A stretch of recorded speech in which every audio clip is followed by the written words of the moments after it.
terkait dengan penebalan atau penguatan PPKM Mikro, arahan Bapak Presiden tadi untuk melakukan penyesuaian. Jadi ini akan berlaku mulai besok tanggal 22 sampai 5 Juli 2 minggu ke depan, bahwa beberapa penguatan PPKM Mikro nanti akan dituangkan dalam instruksi Mendagri, yaitu yang pertama bahwa kegiatan perkantoran atau tempat kerja ini baik oleh KL, sudah ada surat edaran daripada Menteri PAN, demikian pula untuk pengaturan BUMN dan BUMD, ini di zona merah, ini work from home-nya 75%.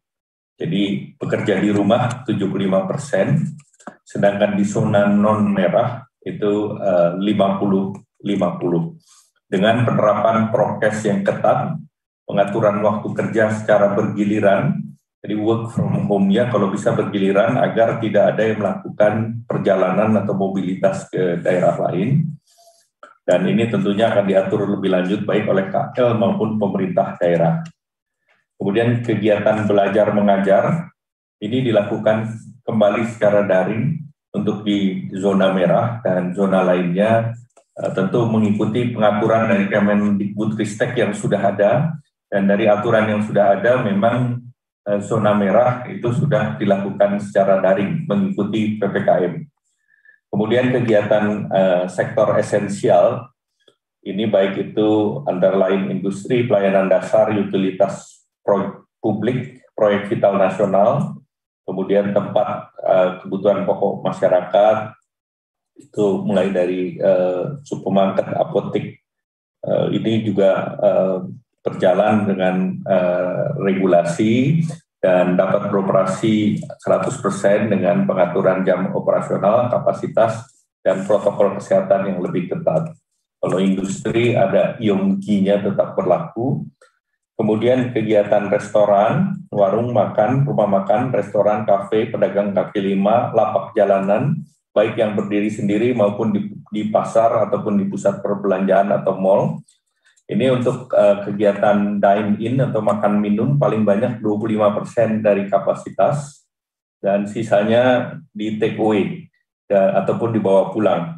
Dan layanan pesan antar atau bawa pulang juga sesuai dengan jam operasi restoran, jadi dibatasi sampai dengan pukul 8 malam. Nah, kemudian protokol kesehatan diterapkan secara ketat. Kemudian kegiatan di pusat pembelanjaan, mal ataupun pasar, dan pusat perdagangan, jam operasional maksimal sampai dengan jam 20, dan pembatasan pengunjung paling banyak 25% dari kapasitas. Kemudian kegiatan konstruksi, tempat konstruksi atau lokasi proyek dapat beroperasi dengan prokes, dan ini dapat terus beroperasi. Kemudian kegiatan ibadah, baik itu tempat ibadah, masjid, mushola, gereja, pura, tempat ibadah lainnya. Untuk zona merah sesuai dengan surat edaran daripada Menteri Agama, ini ditiadakan sementara sampai dengan dinyatakan aman. Nah, khusus terkait dengan kegiatan keagamaan untuk Hari Raya Idul Adha akan dikeluarkan SE tersendiri, surat edaran tersendiri yang mengatur tentang kegiatan termasuk penyembelihan hewan kurban maupun pembagiannya. Dan ini diatur dengan prokes dan Menteri Agama akan mengeluarkan surat edaran khusus untuk itu. Nah, zona lain tentu sesuai dengan peraturan Kementerian Agama dan prokes yang ketat.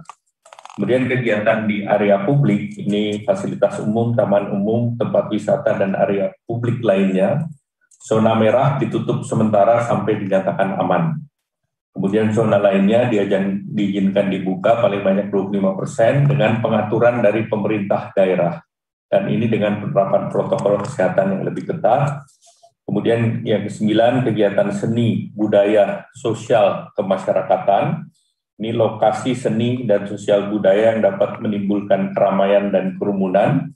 Untuk di zona merah ditutup sampai dinyatakan aman.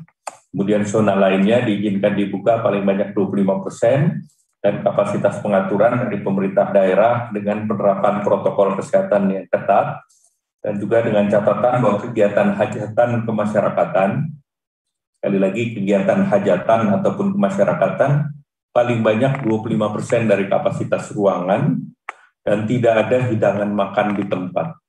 Artinya makan ataupun hajat itu juga dibawa pulang.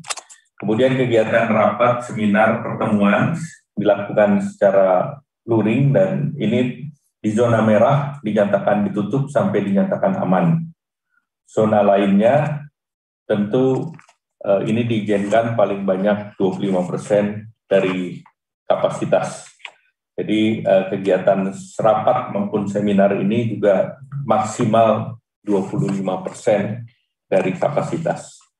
Kemudian transportasi umum ini dilakukan pengaturan kapasitas dan jam dan operasional oleh pemerintah daerah dengan penerapan protokol kesehatan yang lebih ketat. Mungkin itu saja yang ingin kami sampaikan. Selanjutnya kami persilakan Bapak Menteri Kesehatan.